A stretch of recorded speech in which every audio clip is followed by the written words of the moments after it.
Topic نہیں ہے, کیونکہ ہمیں ان ٹاپک سے دلچسپی نہیں ہے. یہ تو ان لوگوں کی فیس کو ہمیں تو زبردستی ان چیزوں میں دھکیلا گیا ہے, ڈالا گیا ہے. یہ ہمارا ٹاپک تھوڑی ہے. اگر یہ ٹاپک ہوتا میں 4 شادیوں پہ کتاب لکھتا. پھر بولو بھائی, ہم تو دیکھ رہے تھے بیوہ عورتیں تباہ ہو رہی ہیں, برباد ہو رہی ہیں, کنواری لڑکیاں برباد ہو رہی ہیں.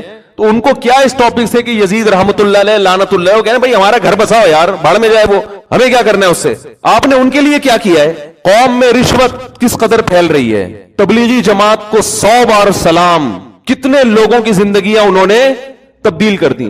ان کا تو ٹاپک یہ نہیں ہے, نہ کربلا پہ بیان کرتے ہیں, نہ ان کو ربیع الاول کا پتہ ہے. کیسا شرک اور بت پرست, کتنے بڑے بڑے گلوکار فنکار ہیں, داڑیاں رکھوا دی ان کو, تہجد گزار بنا دیا.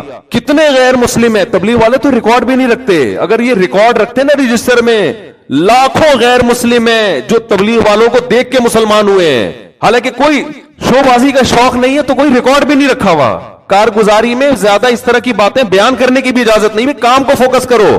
تو جو عملی زندگی والے لوگ ہیں ان کا لائف اسٹائل کچھ اور ہوتا ہے, باتیں کرنے والوں کا اسٹائل کچھ اور ہوتا ہے. دیکھنے میں آپ کو باتیں کرنے والے پڑھے لکھے لگیں گے, لیکن عملی زندگیاں تبدیل کرنے والے کوئی اور ہوتے ہیں. میں تو جانتا ہوں کیسے کیسے لوگوں کی زندگیوں کو تبدیل کیا ہے, کیا کیسے کیسے پتھر دلوں کو تبلیغ جماعت میں نکل کے رام ہوئے وہ چرسی جی. تو کتنے لوگ ہیں دنیا میں جن کو ہم جانتے ہیں, ایسے لڑکوں کو جو قتل کیا کرتے تھے, جو شراب پیا کرتے تھے, تبلیغ میں وقت لگا کر ان کی زندگیاں چینج ہو گئی. اگر ان کو کسی ایسے خطیب کے محفل میں لے جا کے بٹھا دیتے کہ وہ بیان کر رہا ہے جناب اس پہ کربلا پہ بیان کر رہا ہے اور حجاج بن یوسف پہ رپورٹ پیش کر رہا ہے, بنو امیہ پہ رپورٹ پیش کر رہا ہے, یہ لوگ شراب چھوڑتے؟ یہ اسی میں الجھ کے رہ جاتے. حدیث میں دعا سکھائی ہے, اللہم انی اعوذ بک من علم لا ينفع, اللہ ایسے علم سے پناہ مانگتا ہوں جو فائدہ نہ پہنچائے. تو ہماری پیدائش کا مقصد یہ ہے کہ تم میں سے اچھا عمل کون کرتا ہے. کوئی شخصیت مقصود نہیں, عمل مقصود ہے. دیکھو کس قدر اسلام میں شخصیت پرستی کی نفی ہے, اس کی میں ایک مثال آپ کو دیتا ہوں صحیح حدیث سے.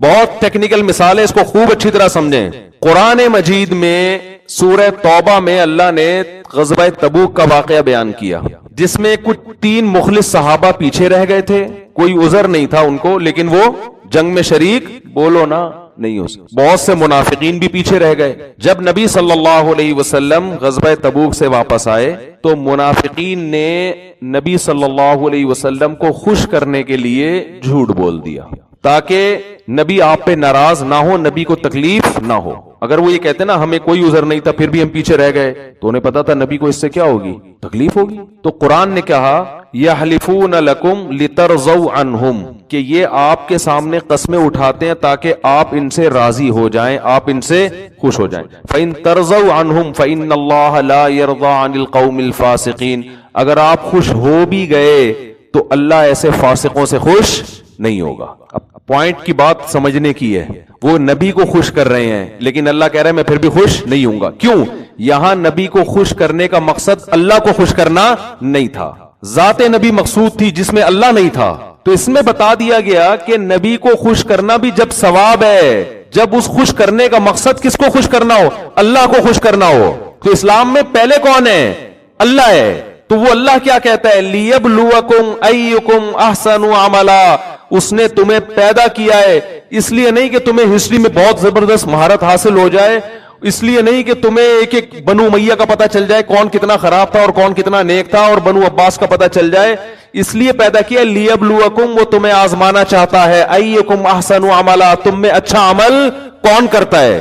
آپ کہہ سکتے ہیں بھئی اچھا عمل یہی ہے جو ہم کر رہے ہیں, بہت اچھا عمل ہے کہ ہم نے عوام کو الجھا دیا ہے ان مسائل میں, بہت اچھا عمل ہے. عوام پہلے غلط سمجھ رہی تھی, ہم نے صحیح سمجھا دیا عوام. تو قرآن نے اس کو بھی کہا ہے کہ اچھا کی ڈیفینیشن وہ ہے جس کو کون اچھا کہے, اللہ اچھا کہتا ہے جس کو. اللہ اس کے رسول نے جس عمل کو اچھا کہا, اللہ اس کے رسول نے اس عمل کو اچھا کہا ہے جس کا ہماری پریکٹیکل لائف سے تعلق ہے. ایک تو اسلام کے بیسک عقیدے, توحید, رسالت, فرشتوں کا وجود, یہ تو بیسک ہیں جس کو ہم ایمان مفصل اور ایمان مجمل میں پڑھتے ہیں. اس کے علاوہ کوئی بیسک عقیدہ نہیں ہے اسلام میں. باقی وہ نظریہ جس کا عمل سے تعلق ہو اس کو فوکس کرنا پڑے گا. عمل کسے کہتے ہیں؟ قرآن نے الحمد سے لے کے والناس تک اتنے آرڈر دیے ہیں کہ اگر آپ ان آرڈر ہی کو پورا کر لیں, میں کہتا ہوں اس سے اچھا انسان دنیا میں پھر وجود میں نہیں آ سکتا. آپ کے پاس ٹائم کہاں ہے ان کو پورا کرنے کے لیے؟ قرآن کہہ رہا ہے تعالوا اتل ما حرم ربکم علیکم. دیکھو مشرکین مکہ بھی نا اپنی چند مذہبی رسومات کو لے کے بیٹھ گئے تھے اور وہ یہ سمجھتے تھے کہ اس سے کون خوش ہوتا ہے؟ اللہ خوش ہوگا. قرآن نے جگہ جگہ نفی کی. کیا انداز ہے قرآن کا؟ قل اے نبی ان سے کہہ دیجئے تعالوا آؤ اتلو میں تمہیں پڑھ کے سناتا ہوں اللہ کا کلام. ما حرم علیکم ربکم میں بتاتا ہوں تمہارے رب نے کون سی چیزوں کو حرام کیا ہے. یہ جو تم نے جاہلیت کی چند رسومات کو پکڑ کے بیٹھ گئے ہو نا اپنے طور پر اب معیار ایک تم نے بنا لیا, یہ نہیں ہے. آؤ میں تمہیں بتاتا ہوں کون سی چیزیں جن سے خدا ناراض ہوتا ہے اور کون سی چیزیں جن سے خدا خوش ہوتا ہے. آؤ. کتنا اچھا انداز ہے کہ ایسے ہے جیسے ایک آدمی کنفیوز پھر رہا ہو, پاگلوں کی طرح دیواروں سے ٹکرے مار رہا ہو, اس کو منزل نہ مل رہی ہو. اس نے جانا ہے جناب صدر جانا ہے, کوئی گاؤں دیہات سے کوئی بندہ کراچی آ گیا, یا اس نے کینٹ اسٹیشن جانا ہے. اب اس سے پوچھتا ہے, وہ کہتا ہے کینٹ اسٹیشن ادھر کو ہے, وہ ادھر کو چلنے لگا. دوسرے سے پوچھتا ہے, وہ کہتا ہے نہیں, وہ بھی صحیح بتا رہا ہے کہ ادھر کو ہے, لیکن اتنے پیچیدہ طریقے سے بتا رہا ہے کہ تو پہلے یوں جانا, پھر یہاں سے جا کے نا ایک گلے گنڈے والا آئے گا, وہاں سے رائٹ ٹرن ہو جانا, پھر ایک کلفی والا ہے, ادھر سے لیفٹ ٹرن ہو جانا, ادھر 4K کا اسٹاپ آئے گا, وہاں سے پھر بس میں چڑھ کے پھر ادھر اترنا, پھر یوں. بوکھلا گیا یار. دوسرا بندہ بھائی چھوڑ اس کو, تو ایسا کر, تو ایسا کر, تو یہاں سے نا ادھر سے جانے کے بجائے ادھر رش ہوگا, ادھر رش ہوگا, تو یہاں سے نکل جا کٹھی پہاڑی سے, کٹھی پہاڑی سے یوں نکلے گا, پھر ادھر سے بنارس سے ٹرن مارے گا, ادھر شیر ادھر جائے گا. روڈ تھوڑا خراب ہے لیکن راستہ کھلا ہوا ہے. پھر اب وہ شیرشاہ کیا ہوتا ہے, ایسے میں کوئی عقل مند کہے گا ادھر آ یار, ایسے ہی ہوتا ہے نا اسٹائل, ابے ادھر آ, زیادہ لمبی چوڑی ٹینشن میں پڑنے کی, ادھر آ, ادھر بیٹھ جا پیچھے گاڑی میں ادھر ہی آ رہا ہوں. حل ہو گیا نا مسئلہ. ہاں تبلیغ والے یہی کرتے ہیں کہ ابے تو چھوڑ دے ان مناظروں میں بحثوں میں, 3 دن لگا لے, انسان کا بچہ بن کے واپس آ جائے گا, لگا لے ہمارے ساتھ. واقعی یہ انداز بڑا بہترین ہے. وہ چھوڑ دے یار. وہ میں نے کہ اہل حدیث کا واقعہ سنایا تھا نا, وہ ابھی بھی اہل حدیث ہی ہیں لیکن وہ تبلیغ میں لگنے لگے. کہہ رہے یار میں یہ رفع الدین, آمین بالجہر, ٹانگیں چوڑی کرنی ہے, پتلی کرنی ہے, پوری زندگی برباد کر دی, حاصل کچھ بھی نہیں ہوا. اور کہہ رہے جس کے پاس جا کے بیٹھو دوسرا فرقہ غلط لگنے لگتا ہے. میں نے ان کا, میرے بڑی اچھی دوستی ہے ان سے, وہ میری 4 شادیوں والی کتاب پڑھ کے مجھ سے ملنے. اہل حدیث تو اتنی بڑی داڑھی ان کی نا, 4 شادیوں والی کی کتاب پڑھ لی, 2007 میں پڑھی انہوں نے. مجھے تلاش کرتے کرتے پہنچے اور بڑے بغلگیر ہوئے, کہہ رہے یار کیا کتاب ہے یار, میری تو زندگی بدل گئی. بڑی بہت متاثر ہوئے. تو داڑھی سے مجھے اندازہ ہو گیا بھائی اہل حدیث ہیں. تو میں نے کہا کیا یہ آپ کہہ رہے, میں پہلے دیوبندی تھا, نہیں پہلے میں بریلوی تھا. پہلے میں کیا تھا؟ بریلوی. تو ہم وہ 40 میں 11ویں شریف, 12ویں شریف, نظر و نیاز, سارے جمعرات کے سب کچھ رپورٹ ہمارے ہاں تفصیل سے چلتی. کہہ رہے پھر میں دیوبندیوں کے پاس بیٹھنا شروع ہوا, تو کہنے لگے میں دیوبندی بن گیا. کہہ رہے ہیں پھر اس کے بعد میں بڑی ملامت ہوئی, خاندان ظاہر ہے ملامت کرتا ہے. تو جب میں دیوبندی بنا تو پھر کچھ دنوں کے بعد اہل حدیث میں بیٹھا, انہوں نے بخاری کی حدیث دکھائی رفع الدین والی. میں نے کہا دیوبندی تو یہ کرتے ہی نہیں ہے. اب ظاہر ہے ہر آدمی کے پاس علم نہیں ہوتا, انہوں نے کوئی 2-4 مولوی مل جائیں گے, ان سے پوچھا ہوگا, ان کے ہر آدمی کو ہر چیز معلوم تھوڑی تھی. پینوڈل کی تحقیقات ہر آدمی کے پاس ہر وقت تھوڑی, ہر ڈاکٹر کے پاس بھی نہیں ہوتی. تو وہ کہہ رہے میں پھر اہل حدیث بن گیا. کہہ رہے جب میں اہل حدیث بنا تو ایک دن جماعت المسلمین والوں کا کہیں مجھے لٹریچر ملا کہ ہمارا فرقہ وارانہ نام نہیں ہے, یہ حنفی, شافی, دیوبندی, بریلوی, اہل حدیث, یہ تو فرقے بنائے. ہوا سماکم المسلمین, اللہ نے نام کیا رکھا ہے؟ مسلم. آئیے جماعت المسلمین میں جس کا کوئی فرقہ نہیں ہے. انہوں نے کہا یہ اہل حدیث بھی فرقہ ہے. کہہ رہے ہم جماعت المسلمین نکل لیے. اب آسان نہیں ہوتا مسلک چھوڑنا, ملامتیں. کہہ رہے نہیں ہمیں تو حق کی تلاش تھی, ہم کہاں نکل لیے؟ جماعت المسلمین.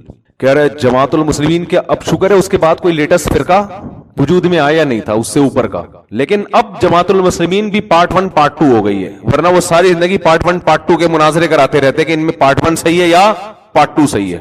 اب تو جماعت المسلمین کا مسئلہ ایسا حل ہوا ہے نا, جب سے پارٹ 1 پارٹ 2 آیا جماعت المسلمین کا زور بھی ختم ہو گیا. ورنہ ہم یہاں محلے میں ایک درد سر بنے ہوئی تھی جماعت المسلمین. ہر تھوڑے دن میں کوئی لڑکا لٹریچر لے کے آ رہا ہوتا, اس کا کیا مطلب ہے, اس کا کیا مطلب ہے. ہم شادیوں پہ کام کر رہے ہیں, لوگوں کو کہہ رہے ہیں یار بیوہ عورتوں کو سہارا دو, اور جناب طلاق یافتہ عورتوں کو سہارا دو. اور ادھر تو علماء کی صلاحیت ہے جب ان چیزوں میں لگیں گی تو معاشرے میں وہ مثبت کام کس ٹائم پہ کریں گے بیٹھ کے. تو وہ جناب جب سے پارٹ 1 پارٹ 2 وجود میں آئی ہے نا, اب مسئلہ ہی حل. جب بھی کوئی جماعت المسلمین والا کہتا ہے کہ نبی نے فرمایا جماعت المسلمین اور اس کے امام کا کو یعنی لازم پکڑو, تو ہم کہیں گے پارٹ 1 کے بارے میں فرمایا یا پارٹ 2 کے بارے میں.